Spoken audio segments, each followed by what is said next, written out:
When you hear the word funeral, what's the first thing that pops into your head? Probably something quiet, maybe a little sad, lots of people dressed in black, right? Well, for the Ashanti people of Ghana, it's a completely different world. We're talking a huge, vibrant social event that can last for days, full of color, music, and an incredible sense of community. It's a true celebration of a life's journey, not just its end. And this one idea right here is the key to understanding everything. For the Ashanti, death is not a final goodbye. It's a transition. It's a send-off. The entire point of the funeral is to make sure that person has a fantastic journey to the spirit world.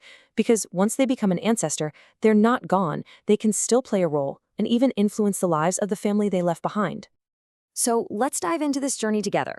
We're going to start with the core beliefs, then walk through all the amazing preparations and ceremonies, and finally see how a person's legacy truly lives on.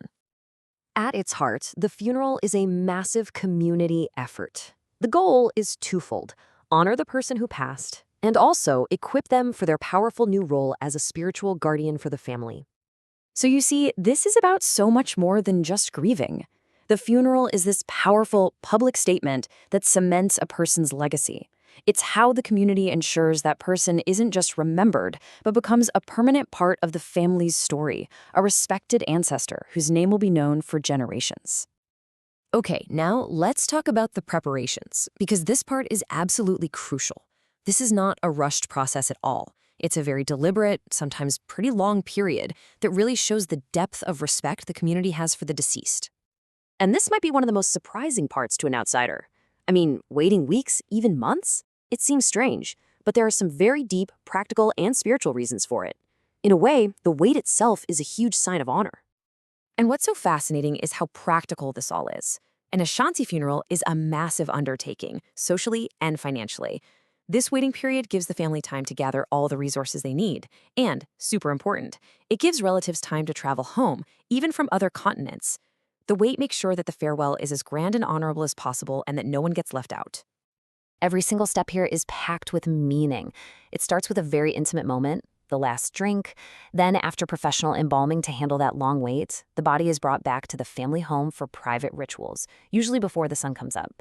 And only then are they presented for the public lying in state, dressed in beautiful clothes so the whole community can come and pay their respects. Now, the main funeral event is this powerful visual spectacle. It's not just a random crowd of people, it is a highly structured community gathering where everything, especially the color of your clothes, tells a story about who you are and how you're connected to the person being honored. Seriously, the colors are like a code. You can basically read the room. If you see deep reds and dark colors, that's the immediate family, showing their profound grief. Black mixed with red, those are friends and more distant relatives. They're in solidarity. But if you see a whole lot of white, that's a celebration. It means the person lived a long, full life, and their passing is actually seen as a kind of victory. And it's not just the clothes. Even the physical layout is incredibly intentional. You'll see these huge tents set up, often separating the mother's side of the family from the father's side. It's not random at all. It's like a living, breathing diagram of the Ashanti family structure, put on full display for everyone to see. One of the most captivating parts is the gift presentation. You'll see these amazing processions of women carrying all sorts of provisions on their heads: drinks, fabrics, valuables, all for the person's journey into the afterlife. And get this, when people make cash donations, they're often announced out loud over a microphone. It's a powerful way to show support for the family, and it also reinforces everyone's social ties and status within the community. So you might be thinking, how does all this ancient tradition work with modern religion? Well, that's what's so fascinating. Many Ashanti are devout Christians, but the old ways are absolutely not thrown out. Instead, they're woven together, creating this unique and incredibly powerful experience. And this is where you really see it in action. You'll hear the powerful rhythm of traditional drumming to honor the ancestors, and in the next moment, you'll be part of a formal church service with hymns. Libations, special drinks are poured out for the spirits, and Christian prayers are offered up to God. It's not a conflict. It's a beautiful, seamless blend that honors every part of their identity. And maybe nothing captures the personal spirit of these farewells better than the tradition of fantasy coffins.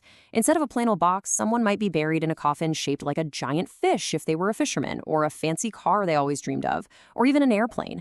It is such a creative, beautiful, and final tribute to who that person really was. To really understand how important these funerals are, we have to talk about the cost. A grand funeral can cost a family as much as an entire year's income. Just let that sink in. It is a massive economic event, and for many families, it's the biggest single expense they will ever have in their lives. But here's the thing. This is not seen as wasteful spending. It is a fundamental investment, an investment in the spiritual well-being of their loved one, and just as importantly, an investment in the family's own social standing and legacy. By honoring the dead, you secure your own future. So the burial happens, the main ceremony is over, but believe it or not, we're still not done. The journey to becoming a full-fledged ancestor is a process, and there are some final really important steps that happen long after the main event. You can see from this timeline that the funeral is really an entire arc of events. So after the burial day, the family holds a Thanksgiving service in church the very next Sunday. But the real official end of the mourning period doesn't come until much later, with a final big celebration on the 1-year anniversary. And this final gathering is a huge deal. It's the moment when mourning officially ends. The deceased's will is often read, their affairs are all settled, and it serves as the final confirmation that they have completed their journey. They are now fully a part of the ancestral world, watching over the family. Ultimately, the Ashanti funeral just challenges us to think about death in a totally different way. It's not just about loss, it's about legacy, it's about connection, and it's about the social fabric that we weave throughout our lives. And it makes you wonder, right? It poses this really profound question. What's the true measure of a life well lived? And how do we want that story to be told once we're gone?